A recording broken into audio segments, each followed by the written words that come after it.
Hello everyone, this is me रूपी और आज मेरा फर्स्ट ब्लॉग है। मेरा नाम रूपी है, मैं टिहरी गढ़वाल से हूँ। आज मैं आई हुई थी अपनी मम्मी के घर, जो कि मेरी मम्मी अभी मेरे सर पे ऑयल से चम्पी कर रही थी, क्योंकि मेरी मम्मी बोलती है कि तुम बालों में ऑयल नहीं लगाती हो, तो चलो आज मैं तुम्हारे बालों में ऑयल लगा के तुम्हारी चुटिया बना देती हूँ। इसके बाद आती है आज हमारे घर में मेरी बहन, जो कि अभी देहरादून से आ रही थी, क्योंकि एक्चुअली हमारे घर में अभी 1-2 दिन बाद फंक्शन स्टार्ट होने वाले हैं। लब्बू अभी दिव्यांग से मिलती है एंड ये है मेरे चाचा जी, मेरी चाची, मेरी बहन आस्था, जो कि अभी देहरादून से आए थे। इनके आने के बाद सबसे स्पेशल पर्सन आते हैं, ये आ जाते हैं मेरे भाई, जिनकी अभी शादी है 2-3 दिन बाद। मेरे भाई साजन की भी 2 दिन बाद शादी है और मेरे भाई स्पेशली मेरे लिए संतरे लेके आते हैं, जो कि मैंने बोला था भैया रास्ते से संतरे लेके आना। ये है मेरा दूसरे नंबर का भाई शुभम, जो कि अभी दोनों देहरादून से आ रहे थे। अभी ये स्पेस बना रहे हैं अपनी एक्टिवा रखने के लिए। ये एक्टिवा अभी पार्क कर देते हैं। फिर ये सब हमारे घर में सब बैठे हुए थे आंगन में। इसमें हमारे अड़ोसी पड़ोसी भी थे और मेरी खुद की फैमिली भी थी। इसके बाद मेरी चाची आ जाती है लकड़ी लेके, जो कि मेरी चाची आज पता नहीं कितने सालों बाद सर में लकड़ी लेके आ रही होंगी, और नीचे भी लकड़ी आ ही रही थी। क्योंकि अभी हमें कल ऐड से एंड वो लड्डू वगैरह बनाना है, तो उसके लिए लकड़ी ला रहे थे। इसी तरीके से अभी मम्मी लकड़ी फेंक रही थी यहाँ पे। और ये है सुंदर सा व्यू, जो कि मैं आपको दिखाती हूँ। हमारे घर के जस्ट सामने दिखता है कोटी कॉलोनी, और ये सुंदर सा व्यू है टिहरी झील का। उसके बाद मैं बना लेती हूँ चाय, और सब अभी चाय पी रहे थे, क्योंकि एक्चुअली आजकल सर्दी तो बहुत ज़्यादा हो गई है और गांव में तो सुबह शाम बहुत ज़्यादा ठंड है, दिन में तो भले ही धूप है। उसके बाद अभी आ जाती है मेरी बुआ, जो आप आगे में मेरी बुआ देख रहे हो, ये कनाडा रहती हैं और अभी 6 साल बाद ही आई हैं। और ये है मेरी दूसरी बुआ, और मेरी दादी भी आ जाती है घर। हम अपनी दादी को सेवा लगाते हैं।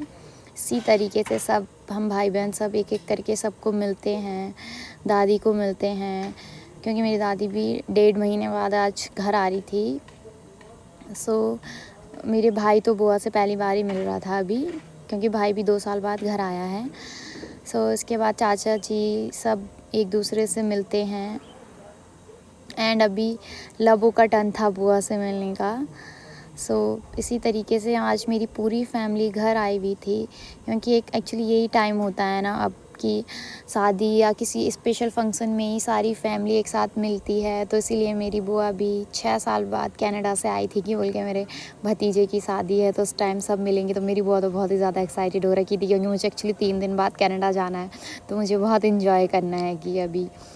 इसी तरीके से सब आपस में बातें कर रहे थे।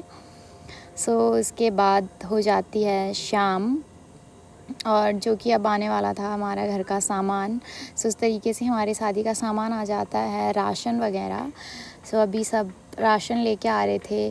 गांव में एक चीज़ बहुत अच्छी है, मतलब कि जितने भी मतलब रिश्ते में हमारे कोई चाची लगता है, कोई बुआ, कोई ताऊ, हेल्प करने सब आते हैं। मतलब गांव में एक फैमिली होती है आपकी, जितना भी मतलब पूरा गांव एक फैमिली की तरह होता है कि हर दुख सुख में आपका सपोर्ट करने आते हैं। तो इसी तरीके से अभी हमारे सब मतलब गांव वाले भी सामान लेके आ रहे थे, राशन घर के अंदर रख रहे थे। तो इसी तरीके से अभी हमारा पूरा सामान आ जाता है, और दूल्हे राजा भी सामान ले जा रहे थे। इसके बाद सामान ले जाने के बाद मैं बनाती हूँ सबके लिए चाय। क्योंकि चाय क्वांटिटी थोड़ा ज़्यादा बनानी थी, तो अभी मैं इसके बाद देख रही थी कि चाय पत्ती कम थी, तो उसके बाद मैं और चाय पत्ती निकाल लेती हूँ, क्योंकि फिर चाय पत्ती तो ज़्यादा ही डालनी थी, क्योंकि जो चाय अगर ज़्यादा बनानी थी, तो उसके बाद मैं इसमें चाय पत्ती ऐड कर लेती हूँ। तो इसी तरीके से मैं सबके लिए चाय बना लेती हूँ। एंड फिर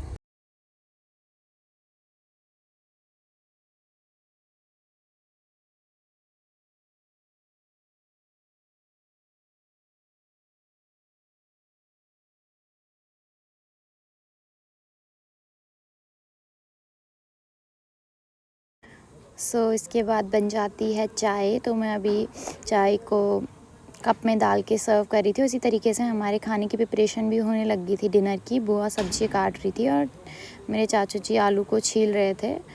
तो फैमिली में एक तो फ़ायदा है, सब मिलके काम करते हैं तो काम बहुत ईज़िली हो जाता है। सो इस तरीके से हम सबको चाय देते हैं और खूब गपशप भी हो रही थी, बातें भी हो ही रही थी और खाना भी बन ही रहा था, खाने का प्रोसेस भी चल ही रहा था। सो इसके बाद सब लोग चाय पी लेते हैं एंड चाय पीने के बाद हमारे घर में दिव्यांश और आस्था तो बस खेलते ही रहते हैं। आस्था चाहती है कि दिव्यांश भाई मुझे इधर उधर बस घुमाता रहे। सो इस तरीके से दोनों बहुत इन्जॉय करते हैं आपस में, क्योंकि दिव्यांश और आस्था का बॉन्ड बहुत अच्छा है। सो इसके बाद हम बनाने लग जाते हैं रोटी। सो इस तरीके से हमारी अभी रोटी बनती है। गांव में एक चीज़ है कि चूल्हे की रोटी तो बहुत ज़्यादा टेस्टी होती है, और वैसी ठंड और आग में बैठना किसे पसंद नहीं होगा, आग भी सेकना और रोटी भी बनाना। इस तरीके से हम रोटी बना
एंड फिर इसी तरीके से सब हमारे घर में एंजॉय करते हैं नाइट में। And everyone, thank you for